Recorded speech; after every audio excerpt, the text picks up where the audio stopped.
Bonjour et bienvenue à ce 17e webinaire organisé par l'équipe de LexisNexis Maroc en partenariat avec Icône Jurist, partenaire exclusif de LexisNexis au Maroc, et le Cercle marocain des directions juridiques. Je suis Angélique Azi, responsable de la plateforme de recherche juridique en ligne Lexis Maroc. Alors le 7 mai dernier, dans le cadre d'un premier webinaire consacré à l'arbitrage en période de crise sanitaire et d'interruption du processus judiciaire, Maître Nesrine Roudan avait démontré le rôle crucial que pouvaient jouer les modes alternatifs de règlement des différends, et notamment l'arbitrage, en cette période d'urgence sanitaire pour aider à désengorger les tribunaux marocains. Nous vous proposons aujourd'hui un deuxième regard sur ce sujet de l'arbitrage et précisément sur sa virtualisation, dont l'accélération peut représenter dans ce contexte particulier une grande chance pour le continent africain. Pour évoquer avec vous ce sujet, nous avons l'honneur d'accueillir aujourd'hui 3 experts de la matière. Sana Belaïd, juriste d'entreprise dans le secteur des hautes technologies et membre de la Cour internationale d'arbitrage de la CCI, donc de la Chambre de commerce internationale. Sana Belaïd est qualifiée en tant qu'avocate près la Cour d'appel de Tunis et la Cour d'appel de Paris. Sami Werbi, avocat, associé fondateur du cabinet Werbi Law Firm, directeur pour la Méditerranée, le Moyen-Orient et l'Afrique au sein de la Cour internationale d'arbitrage de la CCI, et Nesrine Roudan, avocate au barreau de Casablanca et représentante pour le Maroc du Forum des jeunes arbitres de la CCI. Avant de passer la parole à Maître Nesrine Roudan, qui sera notre modératrice aujourd'hui, je vous signale que vous pouvez poser vos questions tout au long de l'intervention de nos experts via le chat. Et vous pouvez également voter pour les questions auxquelles vous souhaitez que nos intervenants apportent une réponse en priorité. Donc je passe la parole maintenant à Nesrine Roudan. Merci beaucoup Angélique pour cette introduction. Merci bien sûr à LexisNexis, au cercle des directions juridiques et bien sûr à la CCI de bien vouloir organiser une nouvelle fois un nouveau webinaire autour d'une thématique extrêmement importante. Comme vous l'avez précisé, le 7 mai dernier, nous avions déjà organisé une première session qui un petit peu avait traité du rôle que pouvait jouer l'arbitrage dans ce contexte-ci. Aujourd'hui, nous revenons avec beaucoup plus de détails sur cette notion d'arbitrage avec des professionnels en la matière, avec une expertise certaine dans ce domaine. Comme on l'avait déjà dit dans le passé, comme certainement les personnes qui nous font le plaisir d'être présentes avec nous le savent, l'arbitrage est un moyen de résolution des différends qui constitue souvent une garantie pour le développement des investissements dans un pays donné et notamment dans l'Afrique. Aujourd'hui, on vante les avantages de l'arbitrage, notamment la neutralité, la rapidité, la technicité, mais également la confidentialité des instances d'arbitrage pour en favoriser le développement. On a constaté également que les pays désireux d'attirer des investissements étrangers dans leur pays, et notamment les IDE, ont systématiquement ratifié des conventions ou des traités d'arbitrage pour encourager ce mode de règlement des différends et on dit qu'ils sont arbitration friendly. Le recours à ce mode de résolution des différends impliquant des entreprises africaines se multiplie depuis le début des années 2000. La CCI ainsi a publié en 2016 dans son rapport qu'elle a constaté une augmentation de 50% des arbitrages impliquant une partie africaine. Mais ce beau tableau, il faudra aussi qu'on prenne en considération les critiques qui sont soulevées dans ce domaine-là. Et récemment, on parle du fait que cette justice privée fait beaucoup plus débat, notamment suite au prononcé de certaines sentences arbitrales considérées comme disproportionnées. Ici, je ferai par exemple référence à l'affaire Process and Industrial Development. Et certains sont allés jusqu'à considérer que ce mode de justice privée est opaque, onéreux, voire partial vis-à-vis de l'Afrique. Pourtant, on constate que les statistiques concernant les affaires arbitrales qu'elles impliquent les États africains ou des parties venant d'Afrique est en constante augmentation. Et dans ce contexte-là de pandémie, on constate une augmentation, une nouvelle jeunesse de ce mode alternatif de règlement de différends, notamment du fait des mesures étatiques imposant les restrictions de circulation et la distanciation sociale et la fermeture des juridictions. Dans de nombreux pays, notamment le Maroc, les tribunaux ont dû limiter, voire fermer entièrement leurs opérations avec des reports et des annulations d'audience en cascade. Compte tenu de ce contexte-là de fermeture des juridictions, il est devenu de plus en plus difficile pour des parties à un différend d'avoir de la visibilité ou plus ou moins de certitude. Dans ce contexte imprévisible, les modes alternatifs de règlement de différends se sont avérés moins touchés par les difficultés mondiales du fait du Covid-19. Et la plupart des institutions arbitrales étaient déjà préparées à ce changement-là et ont entamé ce chantier-là de la digitalisation et de la virtualisation au début des années 2000.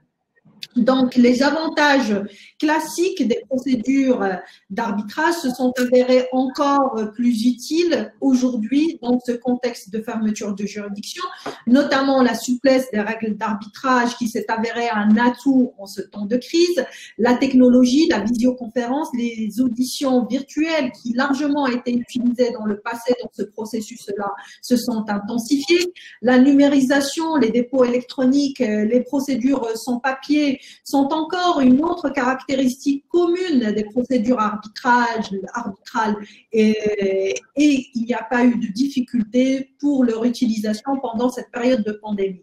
Il faut aussi souligner que les parties pouvaient compter sur le soutien administratif continu de la plupart des institutions arbitrales internationales, notamment la CCI, qui il y a déjà, dès le démarrage de la pandémie le 17 mars, a publié que les demandes d'arbitrage pouvaient envoyer au secrétariat par courriel. Le 16 avril, on a vu la publication de la part de la plupart des institutions arbitrales, dont la CCI, d'un communiqué commun qui a été appelé arbitrage et Covid-19. Les institutions parlent d'une seule voix, dans lequel on encourage les parties, les arbitres à discuter et à échanger des difficultés qu'ils rencontrent dans ce domaine. Aussi, dans ce contexte, la CCI a publié une guidance dont Samy certainement nous donnera plus d'informations un peu plus tard. Donc, il est facile de constater que certes, le domaine de l'arbitrage a été moins impacté par cette crise de Covid-19 et qu'il a su mieux gérer le virage et les difficultés qui sont causées par cette crise. Puisque les personnes qui travaillent dans le domaine de l'arbitrage, aussi bien conseillers qu'arbitres, sont déjà habituées à utiliser régulièrement les correspondances par email, les dépôts électroniques, la visioconférence et aussi sont initiés forme de gestion des cas en ligne, ce qui n'est pas le cas pour les juridictions en temps normal. Dans ce contexte-là de virtualisation accélérée de l'arbitrage, il était opportun de se poser la question sur la place de l'Afrique dans ce processus et comment peut-on, en tant que praticien, bénéficier de cette situation et tirer avantage de cette conjoncture. Pour nous en parler aujourd'hui, comme vous l'avez si bien précisé, chère Angélique, nous avons avec nous d'éminents professionnels du monde de l'arbitrage qui vont partager avec nous leur savoir, leur expérience, leurs pratiques pour sensibiliser notamment les nouvelles générations d'avocats, de juristes, d'arbitres sur les bons réflexes à adopter et pour les démarches à adopter pour favoriser une transmission du savoir-faire qui permettra, on l'espère, une démocratisation plus importante du savoir-faire en matière d'arbitrage. Sans trop tarder, puisqu'on parle de virtualisation et ça semble être un mot assez nouveau, je voudrais poser la question à Sana pour savoir qu'est-ce que ça veut dire une virtualisation? Qu'est-ce qu'on entend par virtualisation? Est-ce que c'est une notion qui est nouvelle ou elle existe déjà? Merci Nesrine. C'est bien évidemment pas une expression qui est tout à fait nouvelle. Elle n'est pas très vieille non plus. Elle a connu une utilisation accélérée ces dernières années et surtout ces derniers mois parce que on essaye de faire avec ce qu'on a, avec les moyens du bord, vu les choses auxquelles nous faisons face en tant que praticiens de l'arbitrage international. La virtualisation d'une façon assez générale aujourd'hui. Nous allons appeler virtualisation tout ce qui est méthode de communication électronique, email entre autres, entre conseils, entre parties, entre les parties et le tribunal arbitral, entre les parties et les institutions d'arbitrage quand institutions il y a. Nous parlerons également du stockage des informations par un accès des parties et du tribunal à ces informations à l'aide de supports de stockage portables ou fixes. Nous parlerons également des logiciels et des supports utilisés pour représenter les cas des parties dans un support virtuel plutôt qu'en papier. Et puis, nous parlerons bien évidemment d'une chose tout aussi importante, à savoir les technologies relatives aux audiences et aux salles d'audience, les vidéoconférences, les présentations multimédia, l'interprétariat, c'est assez important aussi, et les transcriptions électroniques en temps réel. Toutes ces méthodes, lorsqu'elles sont utilisées d'une façon efficace, aboutiront certainement à un gain de temps et d'effort, bien évidemment, et aussi de coûts pour les parties. Lorsqu'elles sont mal utilisées, malheureusement, elles peuvent aboutir au résultat inverse. Elles peuvent même aboutir à une certaine inégalité entre les parties qu'elles peuvent consacrer lorsque les parties n'ont pas les mêmes moyens, le même accès aux technologies et surtout ne sont pas traitées de la même façon par rapport à cet aspect de l'arbitrage. Voilà. Merci beaucoup, Sana. Donc, on va un petit peu avec vous plonger dans le monde de l'intelligence artificielle, peut-être, au développement de l'arbitrage en la matière. Moi, je voudrais savoir, Samy, comment la CCI elle a traité cette notion de virtualisation? Est-ce qu'il y a eu un travail qui a été effectué en la matière? Oui, merci Catherine. D'abord, bonjour à tous et à toutes. Et je tiens à remercier au nom de la CCI notre hôte LexisNexis Maroc pour nous accueillir sur cette plateforme webinaire pour cette rencontre avec des amis et des collègues. Et je viens de noter qu'il y a des participants de partout, de l'Afrique notamment, et pas seulement de l'Afrique. Et je salue tous les amis dont je vois le nom s'afficher à la droite de mon écran. Sur la question de si on était prêt ou non à cette virtualisation, je tiens à préciser que contrairement au service public de la justice dans la plupart des pays qui ont été pris de court par la pandémie Covid, et nous avons vu, comme tu l'as bien dit Nesrine, la plupart des services rendus par la justice ont été arrêtés, voire suspendus pendant la pandémie, l'arbitrage n'a pas été suspendu. Le service a continué et les institutions, notamment la Cour internationale d'arbitrage, n'a pas arrêté de rendre le même service qui a été rendu aux parties avant l'apparition de la crise de Covid-19. Pour la simple raison, ceci s'explique que la digitalisation ou la virtualisation de l'arbitrage, c'est un process qui a commencé déjà il y a presque une décennie, au moins pour la CCI. Je vais vous dire un peu les grandes étapes qui ont accompagné la CCI pour digitaliser ses services en arbitrage. Les premières réflexions sur l'utilité des technologies de l'information en arbitrage ont débuté en l'an 2000. En 2004, déjà, il y avait le premier rapport qui a été rendu par la commission d'arbitrage de la CCI pour donner les premiers conseils sur l'utilisation ou le recours à la technologie de l'information. 2004, ce rapport a été revu à plusieurs reprises. La dernière en date en 2017, et depuis 3 ans, on estime qu'il y a tellement de technologie qui est apparue dans le domaine et tellement de progrès et de recours à cette technologie que la commission pense, et pas seulement pense, elle a décidé de nouveau de mettre à jour ce rapport. Il y a un task force qui a été créé, un groupe de travail a été créé pour étudier ce rapport de nouveau. D'ailleurs, je signale que Sana Belaïd, elle fait partie de ce groupe de travail qui va réfléchir sur cette révision. Cette révision, comme je viens de vous le dire, elle va se poser les questions, quels sont les nouveaux outils qu'il faut introduire dans le rapport, notamment évidemment les conséquences de la crise Covid-19. Il y avait beaucoup de dispositions qui n'existaient pas dans l'ancien rapport, notamment relatives à la procédure d'arbitrage accéléré. Vous savez, il y avait la question de la décision de certains dossiers d'arbitrage sur des documents seulement, c'est-à-dire sans besoin d'avoir une audience d'arbitrage. Il y avait aussi tous les conseils qui sont dans la note que tu as mentionnée, Nesrine, la note aux parties aux tribunaux sur la conduite de l'arbitrage, sur la signature électronique des actes de mission et des sentences, et s'y a mis à jour sur le caractère exécutoire d'une sentence électronique aussi. Après, il y a aussi des conseils supplémentaires concernant les conventions de dénomination des fichiers et d'utilisation d'exposition électronique.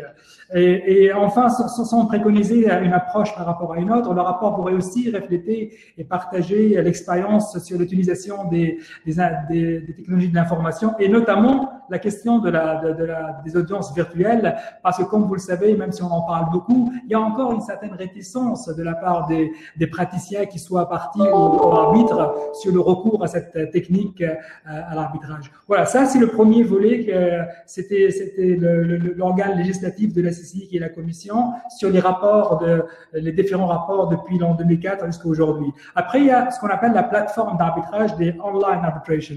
La CCI, en fait, la Covid est venue accélérer un projet qui est déjà en préparation à la CCI. Et la CCI, elle est en train de préparer sa plateforme interne de gestion de dossiers. Actuellement, il n'y en a pas beaucoup. Il y a, je pense, le centre de Stockholm qui dispose d'une plateforme pareille. La CCI, elle est en train de la finalisation de sa première phase de cette technologie, qui est cette technologie SAP, qui va remplacer l'ancienne, ce qu'on appelle ICABAS. En fait, et cette même plateforme qui va ouvrir d'ici un mois, elle va ouvrir un site de point de partage pour les parties, les arbitres, pour télécharger leurs documents dans un environnement très, très sécurisé. Et je pense que la deuxième phase, elle aura cours au début la première phase, ce sera au mois de septembre, et la deuxième phase, ce sera en début 2021. Entre-temps, la CCI communique déjà électroniquement toute correspondance par courrier électronique ou via un lien dans un espace sécurisé lorsque les documents sont volumineux. Et il convient d'ajouter que la CCI a une nouvelle plateforme très conviviale pour afficher le nom des arbitres, des conseils et du secteur de l'industrie qui sera lancée le mois prochain aussi. Et je finis par l'affiche qui est derrière, que vous voyez derrière moi, c'est l'application l'application de DRS, et en fait c'est une application à la disposition de tous les pratiques avec la CCI pour avoir toutes les informations aussi bien sur les événements en cours que les arbitrages en cours. Et ça, c'est un dernier service de la CCI. Et je finis par en fait le dernier service rendu par la CCI. Il est en lien direct maintenant avec la Covid-19. C'est que tu viens de citer, Nesrine, c'est la note sur la note d'orientation de la Cour de la CCI sur les mesures possibles pour atténuer les effets de la pandémie qui est sortie en avril de 2020. En fait, cette note, elle a deux volets. Le premier volet, c'est comment atténuer dans la mesure du possible les retards liés au Covid.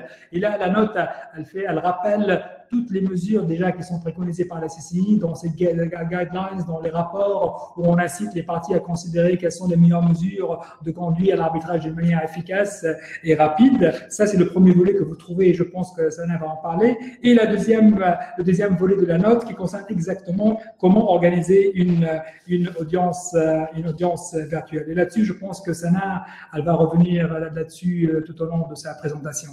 Voilà comment pour résumer, voilà, la CCI n'a n'a pas été surprise. Et en fait, comme on dit en anglais, business as usual pendant la pandémie pour les praticiens et pour les users de l'arbitrage.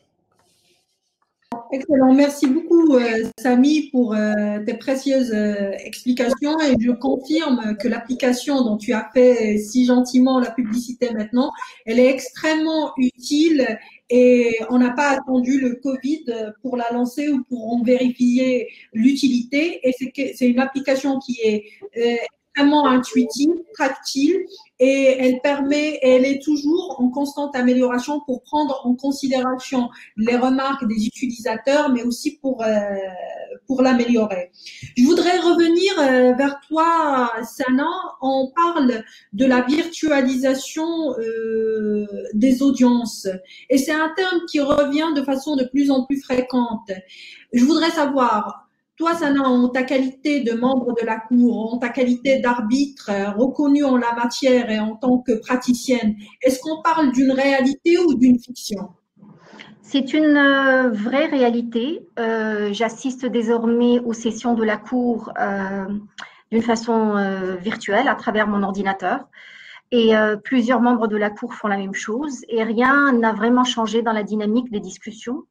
Nous recevons des questions, nous donnons notre avis, notre opinion compte et elle pèse autant sur la prise de décision, la validation ou la révision d'une décision arbitrale éventuellement. Donc cela oui, ça c'est pour ma qualité de membre du tribunal de la Cour internationale d'arbitrage.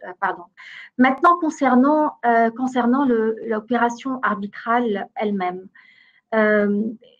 lorsque nous avons préparé pour ce Samy, je lui ai dit qu'en fait, j'aimerais bien qu'on démystifie un peu la virtualisation. J'aimerais bien qu'on ramène à sa juste dimension ce qu'est la virtualisation sans pour autant dire qu'elle est dénuée de problèmes ou de complexité. La complexité est là. Mais si nous prenons l'opération arbitrale, alors de quoi elle consiste? Elle consiste d'une requête, alors elle consiste de soumission et d'écrit, elle consiste éventuellement d'audience, d'examen d'experts et d'examen de témoins, et puis elle consiste de délibération et ensuite d'un énoncé de décision. Bien évidemment, entre-temps, il y a la composition, la constitution du tribunal arbitral. Maintenant, la virtualisation, où est-ce qu'elle pèse de tout son poids?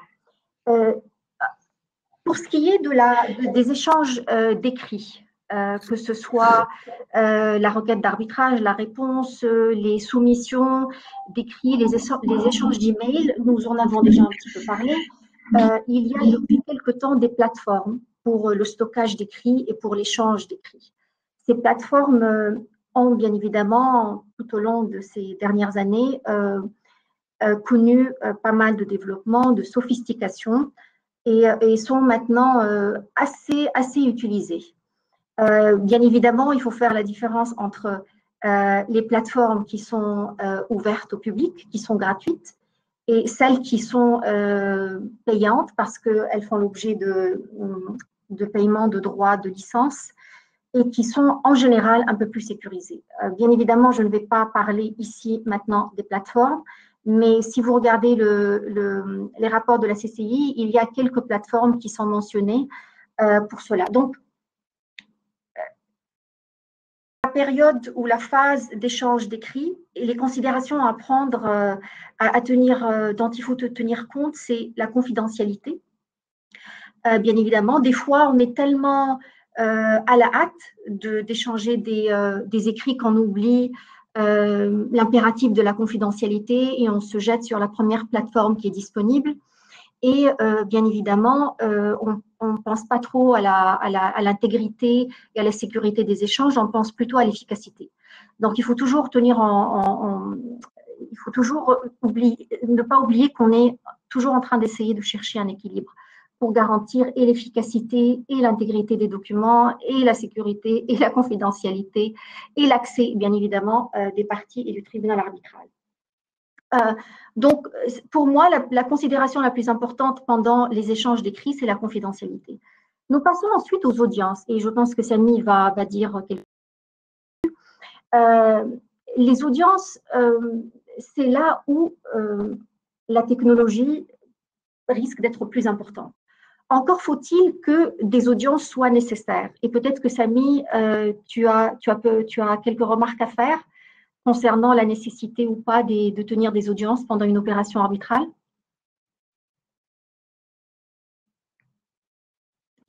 Oui. Rebonjour. La question, c'est vrai qu'on sait très bien que l'étape de la tenue d'une audience arbitrale, c'était l'étape la plus importante dans une procédure, ou surtout pour la présence physique. C'est là où avant l'apparition de la crise Covid-19, c'est là où les parties se réunissaient presque pour la première fois. Jusqu'ici, sous le règlement de 2017, tout peut se passer électroniquement. Les premiers échanges étaient électroniques, et par la suite même la case management conférence de l'article 24, elle aussi, le règlement encourage de la faire d'une manière virtuelle, et seulement l'audience était physique.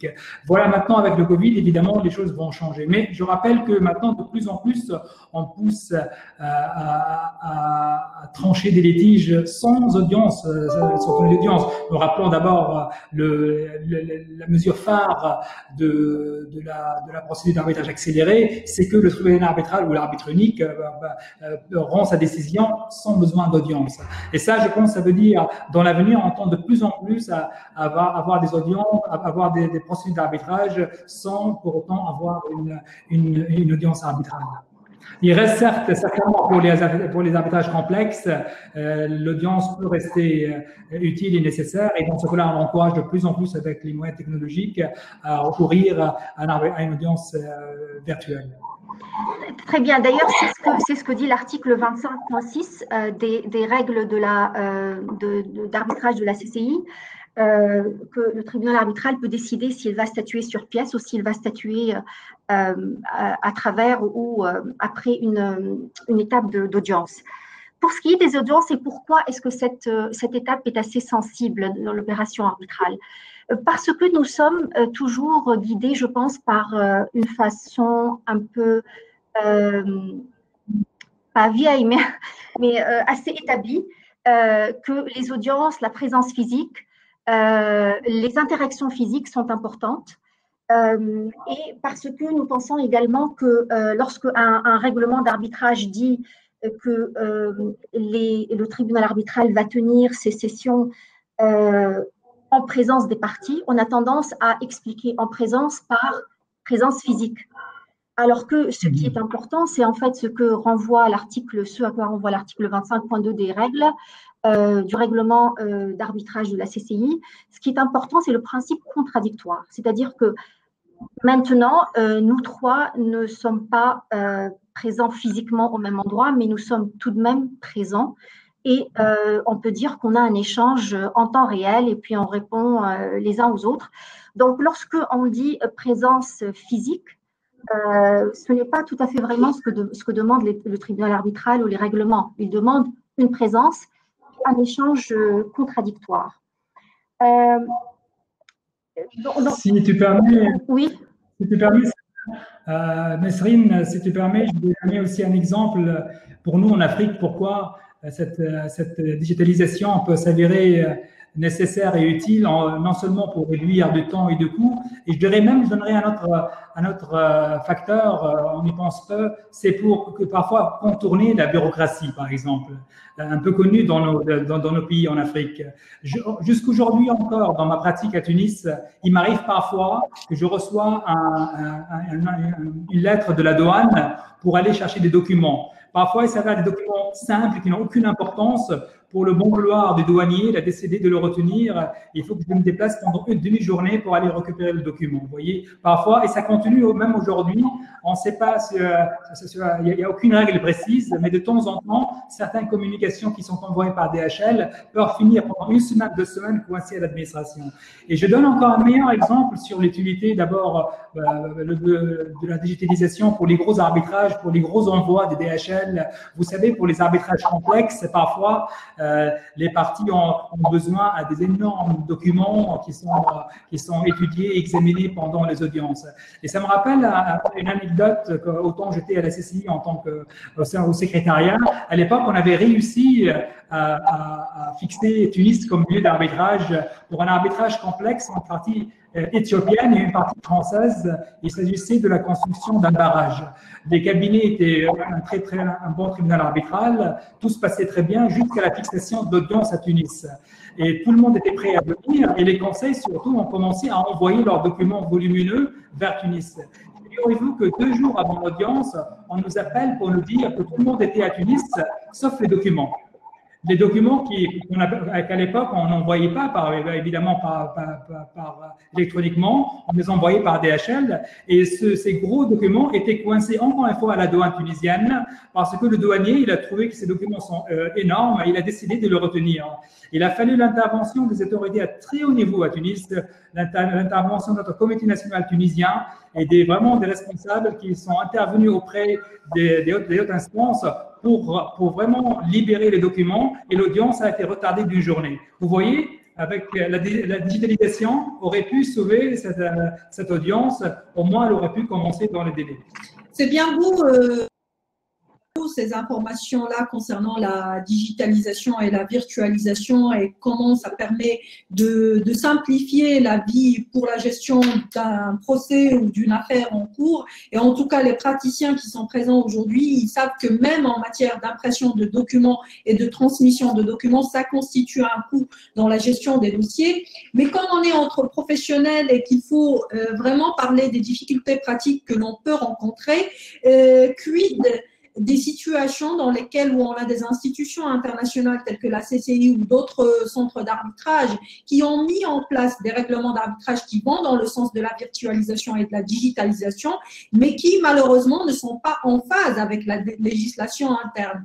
Tout à l'heure, Sana, tu as fait référence à la notion du contradictoire et la présence des parties. On sait bien que cette notion de contradictoire et de présence des parties n'est pas interprétée de la même façon dans les législations internes. Est-ce que cette question d'adéquation et de prise en considération de la législation interne est aussi une des questions qui sont prises en considération? Parce que le but in fine, c'est d'avoir une sentence arbitrale donc, que je pourrais exécuter et dont je pourrais obtenir l'exéquatur. Bien évidemment, tout ce que nous disons ne dispense pas le tribunal arbitral de faire son travail qu'il fait d'une façon usuelle, c'est-à-dire consulter le droit applicable, consulter le droit du siège de l'arbitrage. Et moi, je rajouterais même consulter le droit applicable dans les juridictions où une exécution de la décision arbitrale risque d'être demandée. Si nous savons qu'un arbitrage se tient dans un pays A, donc la demande d'exécution va bien évidemment avoir lieu devant les tribunaux du pays A, mais si nous savons que le poids économique ou commercial de la partie ou de l'une des parties qui risque de devoir exécuter la décision arbitrale se trouve dans un pays B, on regardera quand même le droit applicable dans le pays B parce qu'on ne veut pas avoir des objections se basant sur des considérations de droit public, de droit d'autorité publique ou de règles obligatoires qui pourront être une entrave à l'exécution de la décision arbitrale dans ce pays-là. Donc, bien évidemment, le droit doit être consulté et tout ce que nous disons est sous réserve de cela. En plus de cela, le tribunal arbitral va continuer à faire son travail comme d'habitude, à savoir donner les mêmes chances aux parties et également s'assurer que tout se passe le plus rapidement possible, sans délai, sans retard injustifiable. Merci Sana. Samy, je voudrais revenir vers toi par rapport à tous les points qu'on a développés maintenant et notamment cette notion de virtualisation. Toi, en tant que praticien aujourd'hui, tu sens que cette virtualisation, elle est la plus palpable à quel niveau de la procédure? Ou à quelle étape de la procédure que Sana a décrit un peu plus tôt? Ou est-ce qu'on a ressenti vraiment qu'il y a eu une métamorphose ou un changement ou un pas vers l'avant? Évidemment, on ressent cette digitalisation à tous les niveaux, parmi tous les centres d'arbitrage, au premier stade de la procédure, lors de l'introduction de la requête et les échanges. C'est là où on voit très bien que tout le monde s'est mis à utiliser électroniquement cette première partie.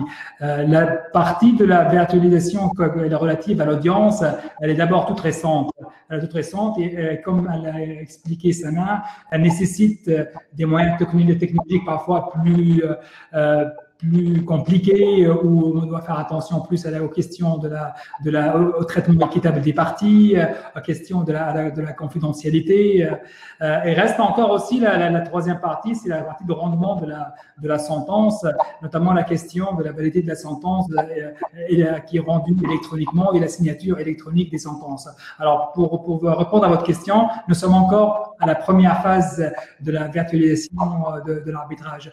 Et notamment parce que la plupart des centres ne sont pas dotés aussi de plateformes, comme je l'ai dit au début, à l'instar de Stockholm Arbitration Center. Aujourd'hui, la CCI, elle lance déjà la CCI avec son historique, elle lance dans quelques mois sa plateforme. Je sais que le centre du Caire, par exemple, le centre du Caire, je viens de parler avec le directeur du centre du Caire, il m'a dit qu'ils sont en train aussi de considérer la mise en place d'une plateforme pour gérer les arbitrages en ligne. Et je vois bien sûr en Afrique, il y a vraiment un potentiel énorme. Moi, je penserais, à part le centre du Caire, il y a 3 hubs en arbitrage qui ont vraiment le potentiel, pour 4 au moins, 4 hubs. Je dirais le Maroc, évidemment, avec le centre, le CIMAC de Casablanca, qui a un énorme potentiel aussi pour ce genre d'arbitrage. Le centre de Kigali, de Rwanda, et le centre de l'île Maurice. De l'île Maurice aussi. Sans oublier évidemment l'espace OADA qui a un potentiel énorme aussi avec tout dans l'espace OADA. Vous voyez, on a déjà 4 zones en Afrique qui ont potentiellement de quoi se tourner vers l'avenir et gérer des arbitrages de manière virtuelle. Si tu permets, Nesrine, j'aimerais bien juste poser une question à Samy.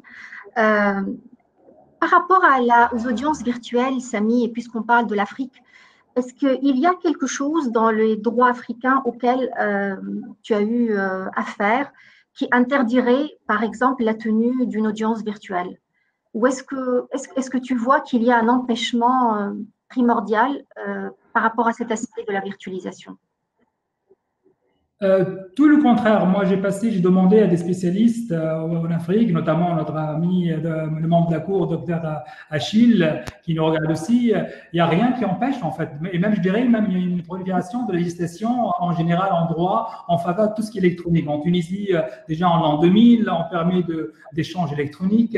Récemment, le dernier en date, au Bénin, en avril 2020, il y a eu une législation dans ce sens-là. Il n'y a rien qui empêche. Il y a rien qui empêche de recourir à l'arbitrage électronique. Je sais qu'à l'OADA, ils ont adopté ce qu'on appelle la digitalisation partielle. Ça veut dire l'introduction de la requête doit se faire sur papier, mais la suite de la procédure peut se faire d'une manière virtuelle. Alors, pour répondre à ta question, il n'y a rien qui empêche. Ça n'empêche que certains règlements des centres et certaines législations doivent quand même stipuler clairement que ceci est permis pour éviter des futures annulations. Alors, en compte de certains pays où on trouve, je sais qu'au Moyen-Orient, il y a des pays où le droit de procédure locale exige la présence physique pour l'échange par écrit, sur papier, exige la présence aussi des arbitres pour signer certains documents. En Afrique, j'en vois pas, je vois même, je regarde ici la liste des pays, le Cameroun, le Sénégal, le Burkina, la Tunisie, le Maroc, ce sont des législations qui sont très très favorables à la virtualisation, notamment pour tout ce qui est échange électronique et à la virtualisation de la pratique arbitrale. Effectivement, comme tu l'as précisé, Samy, la plupart des pays africains, et notamment compte tenu de l'OADA, on est dans un sens de l'encouragement de l'arbitrage qui est considéré comme une garantie pour l'encouragement des investissements. Mais bien sûr, il y a quelques cas d'espèces qui, heureusement, restent isolés, qui des fois, peut-être, jettent un petit peu l'ombre sur la légitimité de l'arbitrage. Mais ceci étant, on est en phase d'accélération de l'arbitrage, mais cela n'empêche qu'il faut prendre prendre en considération les législations internes, si ce n'est que par rapport à la question des convocations, des notifications, etc., quand des considérations de forme particulières sont exigées dans les législations locales. Il n'est pas du tout question d'interdiction, mais peut-être de formalisme local qui doit être respecté. Comme vous l'avez indiqué, un petit peu la procédure arbitrale, elle passe par 3 étapes importantes. L'étape de l'introduction et des soumissions, l'étape des audiences à proprement parler, d'audition des témoins et des parties et d'experts, et puis l'étape de délibération. Je voudrais un petit peu suivre cette chronologie-là pour avoir votre feedback par rapport aux choses à faire ou à ne pas faire, aux précautions à adopter en la matière. Et je voudrais là commencer un petit peu par Sana pour avoir ton feedback concernant les considérations qu'il faudrait prendre en considération quand on est dans l'étape de l'introduction des mémoires et autres soumissions dans le cadre d'une procédure d'arbitrage. Qu'est-ce que, au terme de ton expérience, c'est quoi un petit peu ton ressenti ou ton feedback par rapport à cela? Donc, je comprends, Nesrine, que tu parles de la phase de la délibération, parce qu'on a déjà parlé de la soumission des documents. Et, non, je parle bien de la phase de la, je parle bien de la phase de la soumission. À moins que tu n'aies rien d'autre à ajouter. Non, parce qu'on a déjà parlé des plateformes et de l'obligation de garantir la confidentialité et la sécurité des soumissions. On a parlé des audiences. Il permet, dans ce cas-là, je voudrais un petit peu revenir à cette notion de sécurité et de confidentialité des soumissions. Et comme tu le sais très très bien en la matière, les Wikileaks de mails, etc. dans ce domaine-là, c'est un petit peu les pépites qui nourrissent un petit peu notre pratique arbitrale. Je fais notamment référence peut-être à l'affaire Karatube ou Yukos Universal, dans lequel on a vu les limites un petit peu de la technologie et la notion de cybersécurité. Si tu peux nous parler un petit peu de la cybersécurité en la matière et comment elle est respectée aujourd'hui, parce qu'on sait que les risques de pénétration et de violation sont extrêmement importants. Pourquoi? Parce que les affaires qui sont en jeu, généralement, c'est des affaires extrêmement importantes et ça porte sur des millions, voire des milliards, sur des enjeux d'investissement importants, que ce soit étatique ou autre. Peux-tu nous faire un focus sur cette notion de sécurité et d'admissibilité? C'est un effort continu. On n'a pas encore trouvé le remède miracle. Il s'agit toujours de réagir, de garantir qu'on a les moyens qu'il faut pour protéger une soumission, pour protéger un écrit. Bien évidemment, les parties et le tribunal arbitral doivent décider dès le départ de l'opération arbitrale sur tous les détails de la procédure. Entre autres, les plateformes à utiliser, entre autres les moyens technologiques de protection des soumissions, etc. Et chaque partie va bien évidemment donner les raisons pour, contre, pour évaluer la sécurité d'une certaine méthode, d'une certaine plateforme. Le tribunal arbitral, lorsqu'il n'est pas convaincu par l'approche des parties ou lorsque les parties n'ont pas tout à fait les mêmes approches ou les mêmes choix, peut se faire aider par des experts si le tribunal arbitral n'est pas lui-même, l'arbitre ou le tribunal arbitral n'est pas lui-même expert en la matière. Et bien évidemment, il s'agit toujours d'adapter selon le pays où se situe la personne, les parties, où se tiennent les audiences. Et justement, en parlant des audiences, j'aimerais bien qu'on revienne sur quelque chose qui est aussi en rapport avec les écrits. Et c'est une notion qui est très importante et mentionnée beaucoup dans la pratique arbitrale de la CCI, à savoir la question de la bifurcation.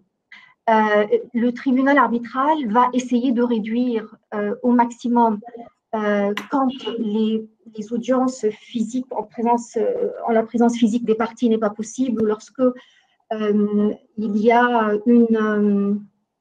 il y a trop de précautions à mettre en place et qu'on n'a pas le temps pour le faire. Lorsque le tribunal arbitral regarde un dossier, il voit qu'il peut trancher un certain nombre de questions sur la base d'écrits, de soumissions, pour limiter le temps des audiences.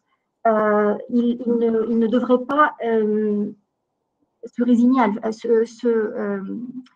il faudra qu'il essaie de se résigner au fait qu'on peut réduire les audiences pour une meilleure accélération ou pour une plus grande accélération de la procédure arbitrale. Et pour un peu lier cela à notre thématique, qui est la chance que cela représente pour l'Afrique, bien évidemment, ce que nous voulons, c'est un arbitrage où les droits des parties sont respectés, un arbitrage où la confidentialité est respectée, où la célérité est aussi garantie, et aussi un arbitrage qui permet aux parties d'avoir des chances égales pour présenter leur cas. Et donc, le fait de dire que le tribunal arbitral pourrait réduire le temps des audiences ne devrait pas porter atteinte à l'intégrité de la procédure d'arbitrage et pourra aider, nous aider, nous, en tant qu'Africains, à intégrer de plus en plus le monde du tribunal de l'arbitrage international à travers une plus grande virtualisation des échanges, de l'implication des parties, de l'implication des experts, de l'implication des juristes locaux qui pourront intervenir de plus en plus dans l'opération arbitrale. Samy, je ne sais pas si tu veux… Je voudrais revenir sur cette notion que tu as soulevée, que je désirais garder pour la fin, de la sous-représentativité africaine dans les instances arbitrales, notamment en tant que conseil ou en tant qu'arbitre. Comment aujourd'hui cette virtualisation va permettre ou faciliter la transmission du savoir-faire et une démocratie d'accès au monde de l'arbitrage qui souvent dans le passé a été perçu comme étant un monde fermé, feutré, un club auquel seuls les initiés peuvent y accéder. Comment aujourd'hui on peut aller vers beaucoup plus de démocratisation du fait de cette virtualisation qui permettrait peut-être une transmission du savoir plus facile, mais aussi une réduction des coûts?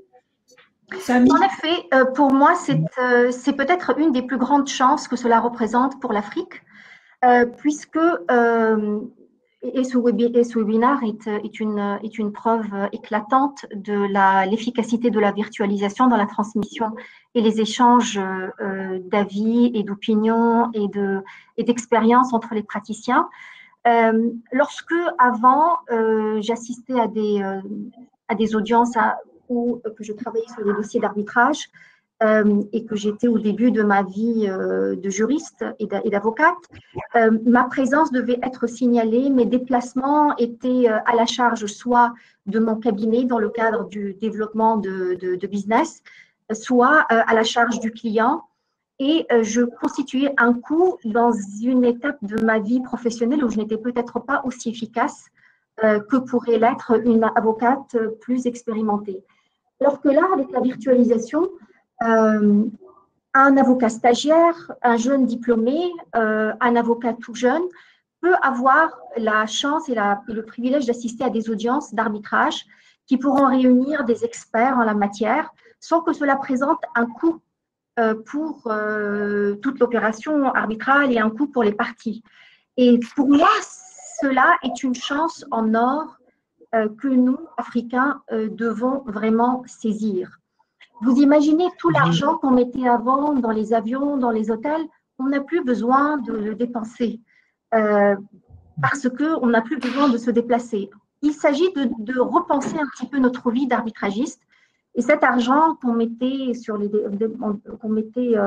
pour se déplacer, on pourra peut-être l'utiliser pour une meilleure infrastructure technologique, pour une meilleure connectivité, pour que la présence virtuelle soit optimale et pour que la présence virtuelle, d'abord, ne porte pas atteinte à nos clients, ne porte pas atteinte aux parties à l'arbitrage et surtout nous aide à rattraper ce retard qu'on a cumulé malheureusement au cours des dernières années.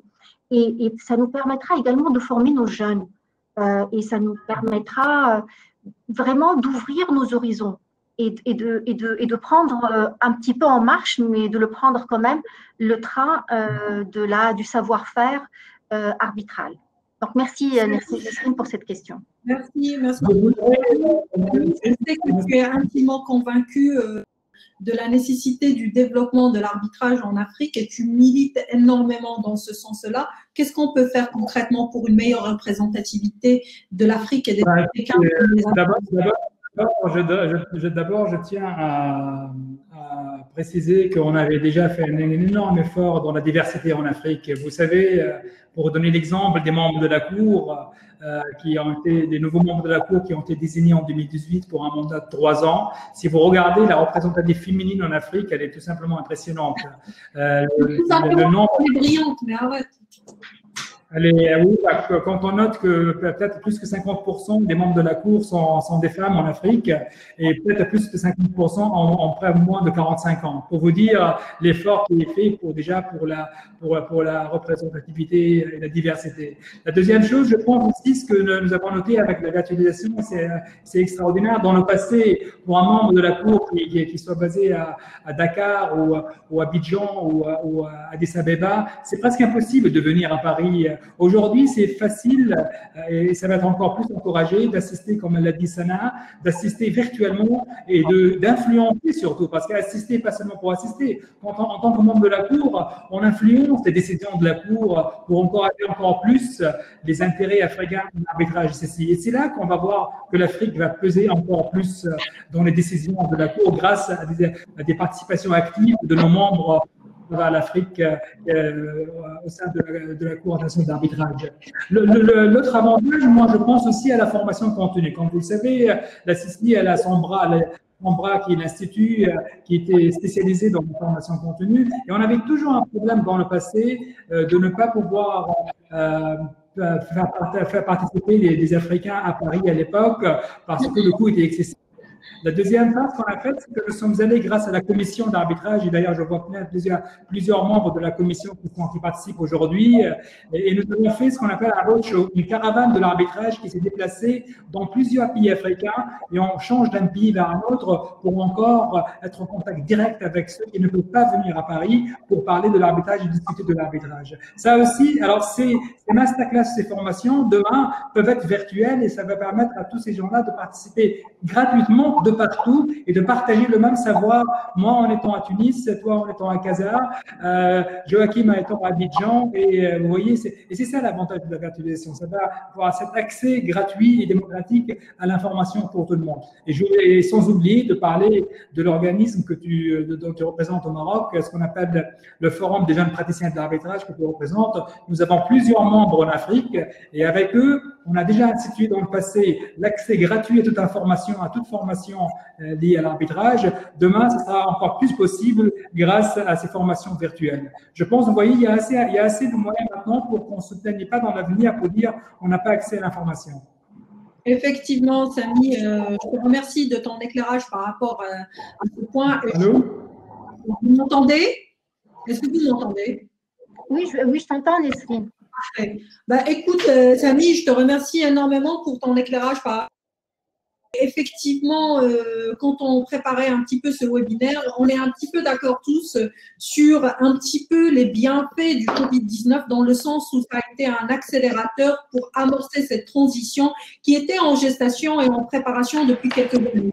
Je voudrais revenir aux audiences virtuelles, et malgré le courant vers lequel on part vers la réduction ou le contrôle des audiences virtuelles, parmi les avantages qui souvent ont été avancés concernant l'arbitrage, c'est la possibilité d'auditionner des témoins et des experts, chose que nous savons beaucoup plus difficile dans les législations locales où la procédure elle est essentiellement écrite. Je me dirige vers vous maintenant et je commencerai par Sana pour avoir un petit peu son feedback concernant le déroulement des audiences arbitrales, notamment par rapport à cette question de l'audition des témoins, des experts. Est-ce que la technologie a facilité cela? Est-ce qu'elle permet une intime conviction, la formation d'une intime conviction, aussi bien que le serait une présence physique des parties? Alors, bien évidemment, excusez-moi, je suis en train d'envoyer un message à Samy parce qu'on l'a perdu et sa connexion a été interrompue. Oui, bien évidemment, écoutez, il faut compter tout ce que nous sommes en train de dire sur la virtualisation, sur la technologie. Ça n'enlève en rien l'importance du sens commun, du bon sens et de l'importance de la compétence du tribunal arbitral à faire face à cette virtualisation de la façon la plus efficace qui soit. Bien évidemment, nous sommes encore une fois habitués à la présence physique des témoins et des experts. Et il faut dire que par certains aspects, cette présence physique est importante. Mais son importance a été peut-être un petit peu exagérée. Et il est tout à fait possible d'organiser des audiences et des examens d'experts d'une façon virtuelle. Il suffit pour cela se mettre d'accord dès le départ sur les règles qui vont gouverner les audiences virtuelles, que ce soit les règles légales. Est-ce que la personne a le droit est-ce qu'une personne ou un expert basé dans un pays donné a le droit de communiquer à travers une certaine technologie? Est-ce qu'il a le droit de communiquer sur un certain contenu? Il y a également des règles d'éthique. Lorsque moi je suis en train de vous parler là, imaginez que je suis un expert, je pourrais avoir quelqu'un en face de moi qui me soufflerait mes réponses et vous ne le saurez même pas. Donc il y a aussi des questions d'éthique auxquelles il faut faire attention et qu'il faut prévoir. Il y a certaines personnes qui disent il faudrait peut-être prévoir des salles d'audience virtuelles avec des miroirs pour être sûr que le témoin est seul, que l'expert est seul, par exemple. Il y a d'autres règles d'étiquette également. Lorsque je parle, je dois m'attendre à ne pas être interrompue par l'autre personne ou par une personne qui est dans un autre pays, dans une autre salle d'audience virtuelle. Il y a des détails auxquels il faut faire attention. Il faut bien évidemment ne pas oublier l'aspect technologique, être sûr que moi, j'utilise une plateforme de vidéoconférence qui est compatible avec celle que tu utilises toi ou que tu utilises Samy. Donc, il y a pas mal de choses et vraiment, je vous invite à voir et à lire tous les rapports qui ont été émis sur l'utilisation de la technologie en arbitrage. Il suffit d'avoir quelques ajustements. Il suffit de tenir compte également de la limite de la technologie. Lorsque nous avions avant des audiences qui pouvaient durer des heures et des heures, nous ne sentions pas la fatigue que nous sentons en face d'un écran. Donc, les audiences ne seront pas de la même durée que les audiences physiques, par exemple. Il faut s'organiser différemment. On va peut-être avoir des audiences virtuelles le matin et puis vaquer à nos autres dossiers et à nos autres tâches d'avocat l'autre moitié de la journée. Donc, il y a des ajustements à faire. Le rôle du tribunal arbitral est primordial. La bonne foi et la bonne disposition et la coopération des parties est également importante pour que les audiences virtuelles soient un succès. Merci Tana. Je pense qu'on va un petit peu accélérer la cadence pour déjà terminer notre programme, mais aussi pour permettre un petit peu aux personnes qui sont présentes avec nous de poser leurs questions et que nous puissions y apporter quelques réponses. Dans ce contexte-là, juste par rapport à la dernière étape de la procédure arbitrale, qui est un petit peu la sentence ou la délibération du tribunal, est-ce qu'il y a des spécificités particulières en la matière? Y a-t-il eu des précautions? Il y a eu une spécificité africaine par rapport à des délibérations ou des sentences qui sont rendues dans un contexte virtuel? Écoutez, il y a le contexte théorique. Bien évidemment, est-ce que les arbitres ont vraiment besoin de se retrouver physiquement dans le même endroit pour délibérer? Moi, je dirais non. Surtout que la phase la plus sensible est derrière eux, celle des examens des experts ou de témoins.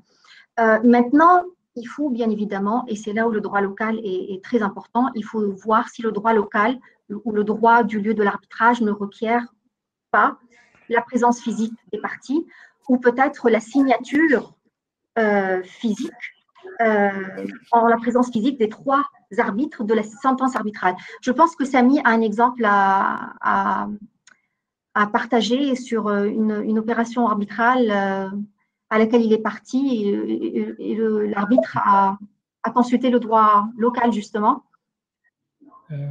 Vous m'entendez?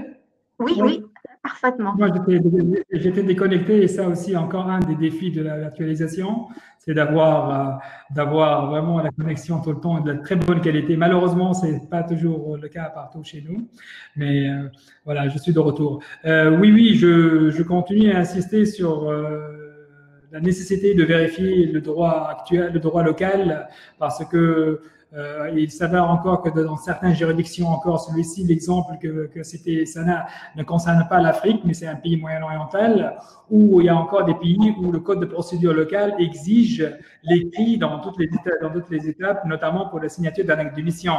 Et l'affaire était vraiment d'une petite importance qui ne nécessitait pas nécessairement le déplacement, mais même pas les parties, un des co-arbitres, il s'avère, il était un ancien juge parce que voilà, il a été pendant toute sa vie juge.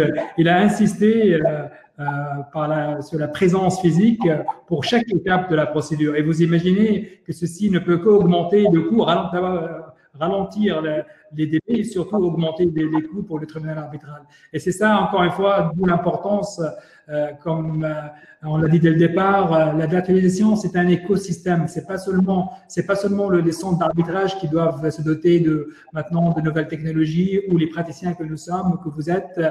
Il faut aussi, pour réussir la virtualisation en général en Afrique, il faut que tout l'écosystème pense dans la même direction pour aboutir à un meilleur résultat de l'arbitrage. En fait, la finalité pour un arbitrage plus rapide, moins coûteux, plus efficace et accessible à tous. Merci Samy pour ton éclairage.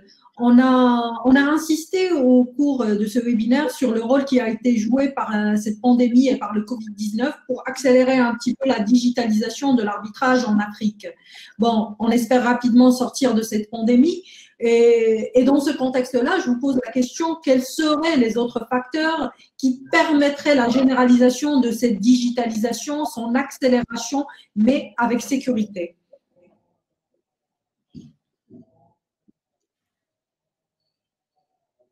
Sana, as-tu une réponse? Très bien. Écoutez, encore une fois, pour revenir à la notion du contexte de l'écosystème, nous devons tous peser de notre poids pour réaliser une plus grande virtualisation sur notre continent africain. Il faut vraiment solliciter toutes les parties qui peuvent nous aider à améliorer notre réalité.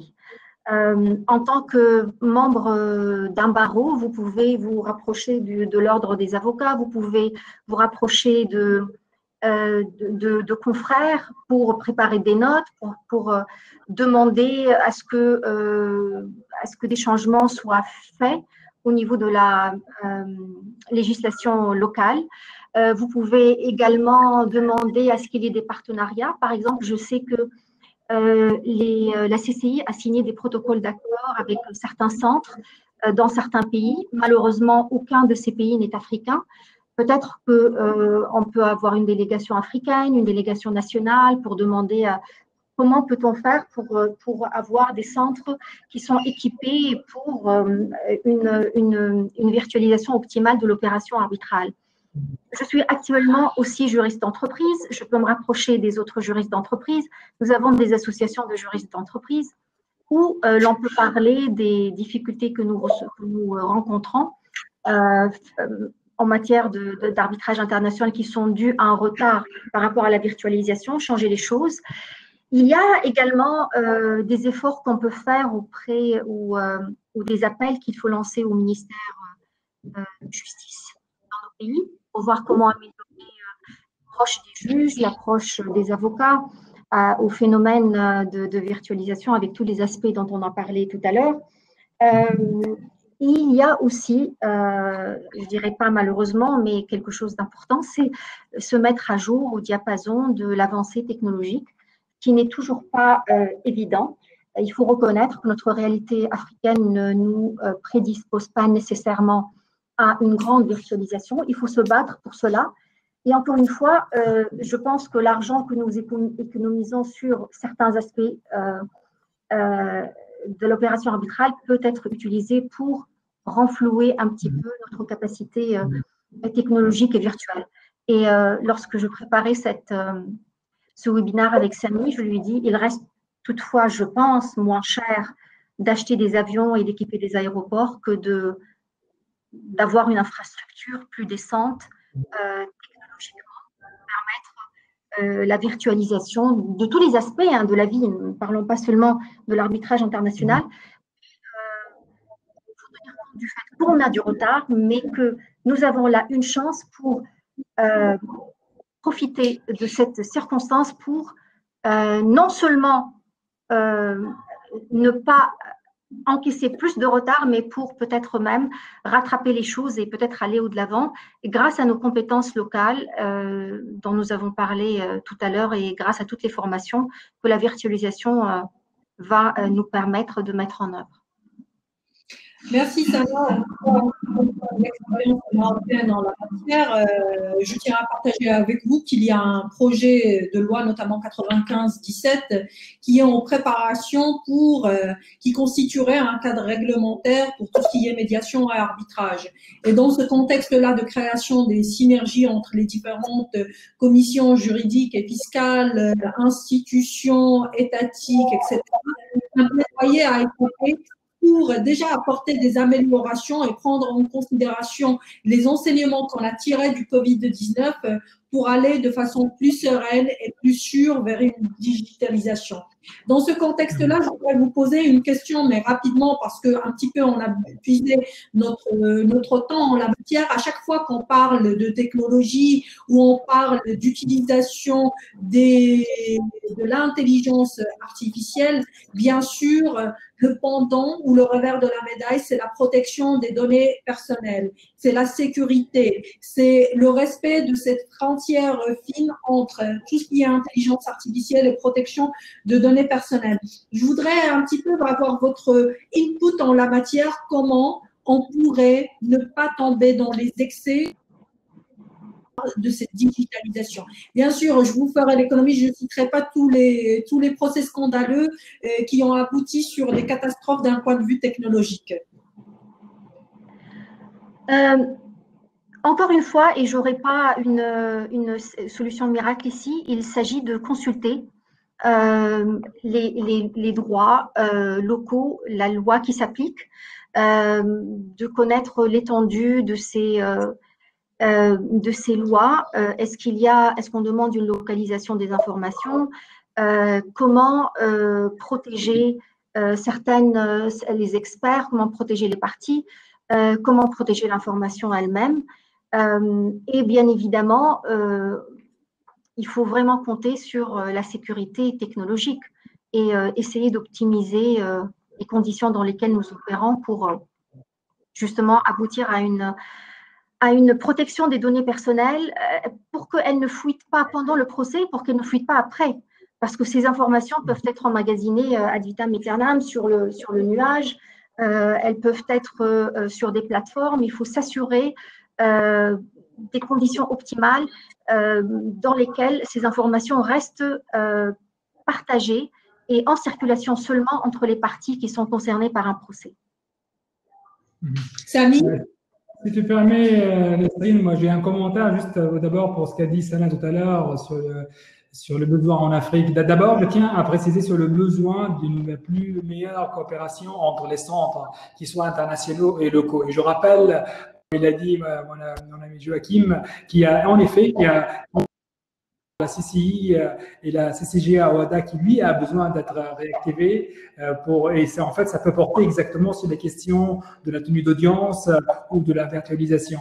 Et je tiens à préciser aussi que le centre du Caire, il est assez doté pour ce genre de technique. Je sais que récemment, il y a eu 2 arbitrages CIRDI qui ont eu lieu qui sont accueillis par le centre du Caire. Même un arbitrage CCI l'audience a été gérée dans le centre du Caire parce que le centre du Caire est assez doté de la technologie nécessaire à ce genre d'audience. L'autre besoin, c'est vraiment aussi, c'est que peut-être les petits centres en Afrique devaient reconsidérer et penser à un regroupement aussi.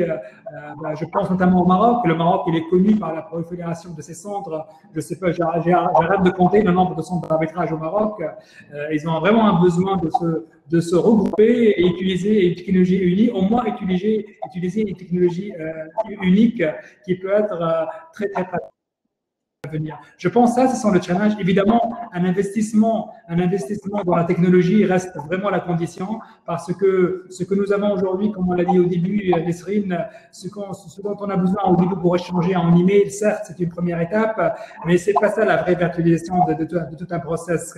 Comme Sana l'a expliqué, pour tenir des audiences, il faut que les centres soient dotés de plateformes, il faut que le système local, la justice locale soit aussi digitalisée. C'est tout un écosystème qui, lui, nécessite et une culture qui commence dans les universités, qui commence dans les barreaux, qui commence dans les ordres des avocats, et aussi un investissement. Et cet investissement commence aussi par une déréglementation aussi au niveau politique, parce que je pense que ces domaines de télécommunications sont dans certains pays très réglementés, ou le monopole de l'État. Il y a beaucoup de questions aussi d'ordre politique qui se posent, mais en finalité, tout ça, vraiment, si on réussit à le faire, c'est une opportunité pour l'Afrique pour rattraper le retard que nous avons en arbitrage et pour jouer le premier rôle dans l'avenir.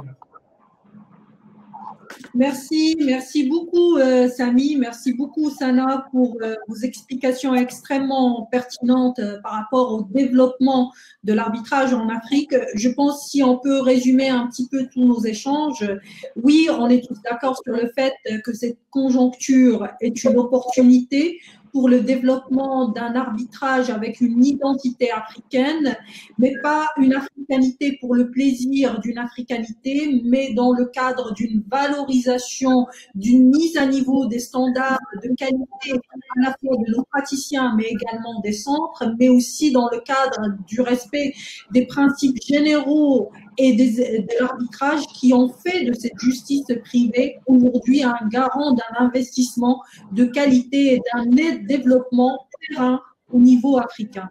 Je pense qu'il y a beaucoup de questions qui ont été posées aujourd'hui, que les participants qui sont avec nous ont le plaisir et la patience de rester avec nous. Je vais sans plus tarder céder la parole à Angélique pour un petit peu faire le tour de toutes les questions qui ont été posées. On s'excuse d'ores et déjà de ne pas avoir respecté un petit peu le timing qui nous a été imparti. Merci beaucoup Sana, merci Samy pour vos explications. Merci. Oui, merci beaucoup à tous les trois pour ce webinaire très très riche. Alors bon, je vais pas pouvoir prendre toutes les questions parce qu'on a dépassé le temps imparti, mais je vais quand même en poser quelques-unes, même si vous y avez largement répondu, je pense, tout au long du webinaire. Alors notamment, je reviens sur une question concernant le coût de mise en œuvre de l'arbitrage électronique, notamment pour les petits centres d'arbitrage. Comment faire pour les petits centres qui ne peuvent pas avoir leur propre plateforme? J'ai répondu à cette question. Il y a un besoin de se retrouver en coopérative. Il faut revenir au système de coopérative et de travailler ce sera l'occasion pour certains centres dont on se pose la question sur leur utilité et le besoin de se regrouper et d'utiliser la même technologie. Ça, ce serait une des conséquences du Covid, j'imagine. Parce que nous avons vu, franchement, Angélique, nous avons constaté que la réalité de la viabilité de certains centres pendant la Covid.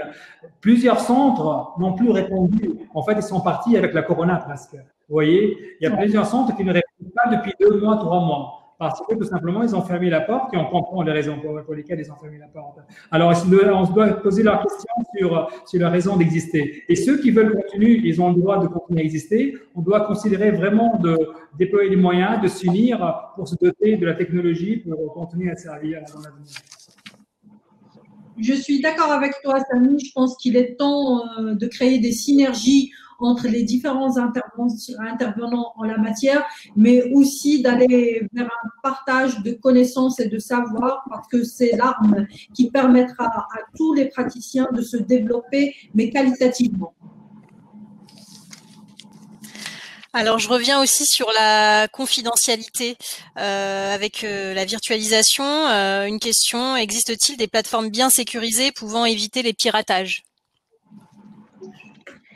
Il y a des plateformes qui sont plus sécurisées que d'autres. Pour cela, il faut demander à des experts. Dans ces rapports, la CCI parle de certaines plateformes plutôt que d'autres. Donc, je vous demanderai gentiment de regarder la note de la CCI, mais il y a une très bonne, en très bon juriste, il y a une grande limitation de responsabilité, c'est-à-dire la CCI ne recommande pas particulièrement ces plateformes ou ne les garantit pas. Mais il y a certaines plateformes qui sont plus sécurisées que d'autres. Malheureusement, en général, les plateformes qui sont plus sécurisées sont celles qui exigent des droits de licence et d'utilisation. Donc, pour revenir à la question précédente, comme m'a dit Samy et comme a dit Nesrine, il y a un coût à ne pas négliger, certainement. Si, juste en complément de ce qu'a dit Sana en la matière, quand on fait un petit peu l'analyse des différentes affaires qui ont défrayé la chronique et dans lesquelles il y a eu des risques en matière de confidentialité, il y a une remarque systématique. C'est que c'est l'élément humain qui a constitué le risque en pareille situation. Donc, le risque zéro n'existe pas. À partir du moment où on est connecté à Internet, risque zéro n'existe pas.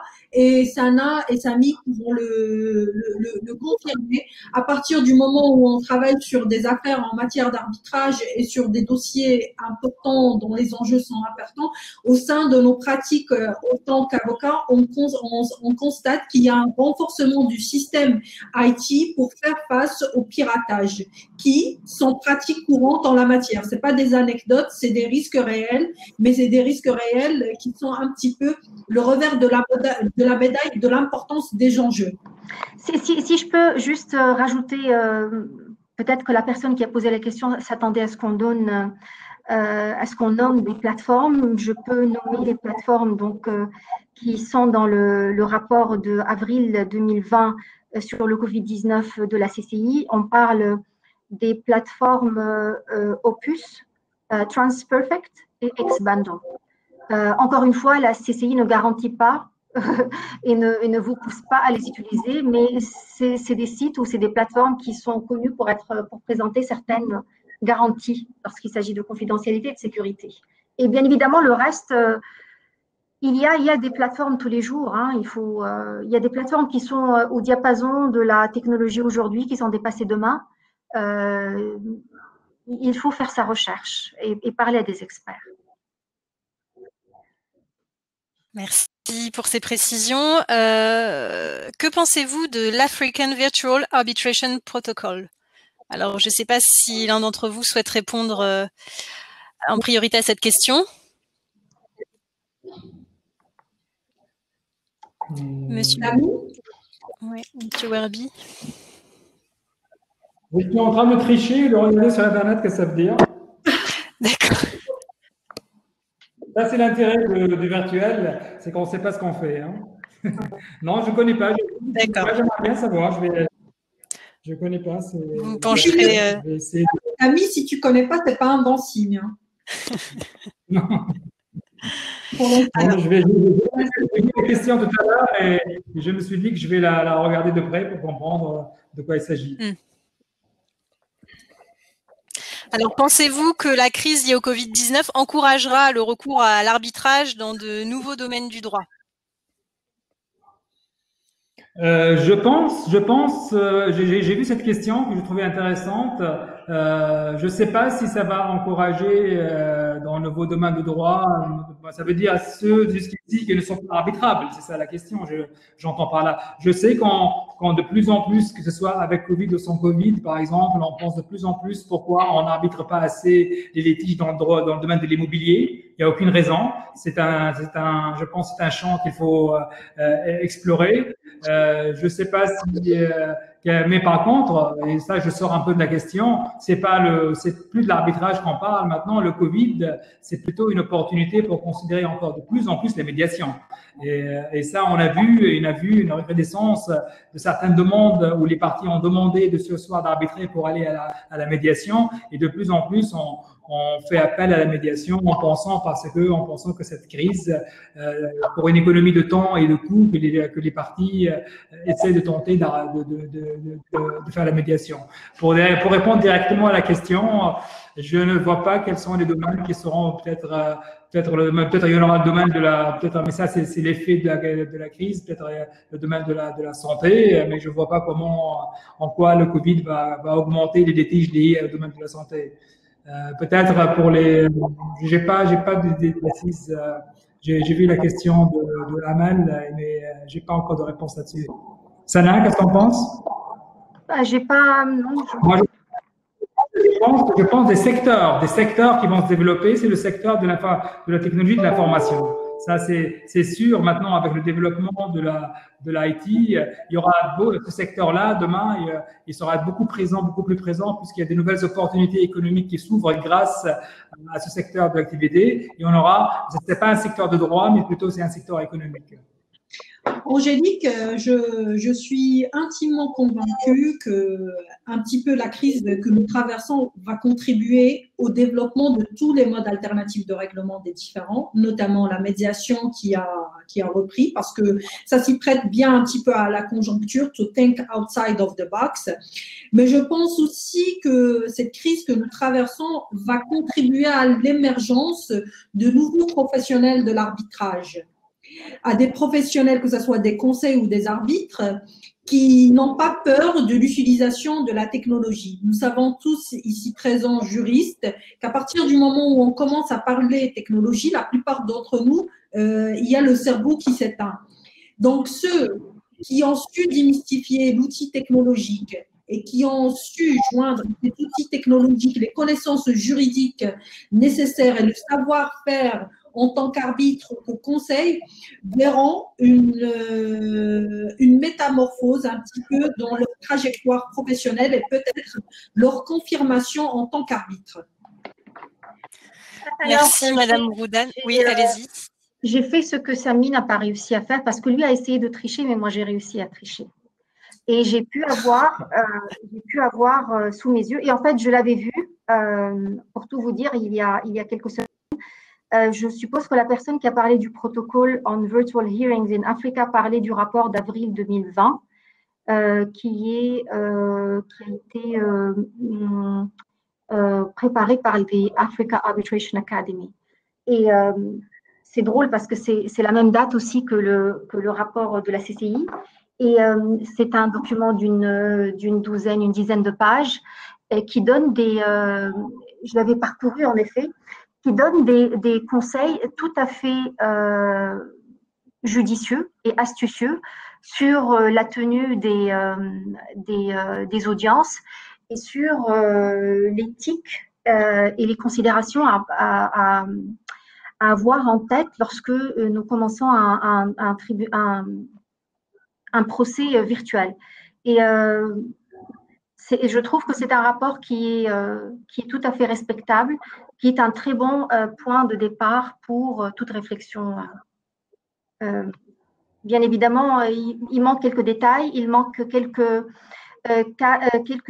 illustrations, mais il y a des annexes qui sont tout à fait qui aident vraiment dans la rédaction des arrangements et des clauses d'arbitrage et des arrangements quant à la logistique d'un procès virtuel.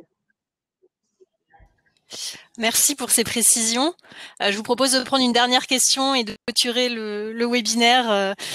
Donc Samy, Sana, ne pensez-vous pas qu'il faille faire une distinction entre l'arbitrage numérique pour des procédures classiques et l'arbitrage pour les litiges de consommation liés notamment au contrat du commerce électronique? Écoutez, lorsque nous parlons d'un arbitrage virtuel, nous parlons d'une procédure, n'est-ce pas?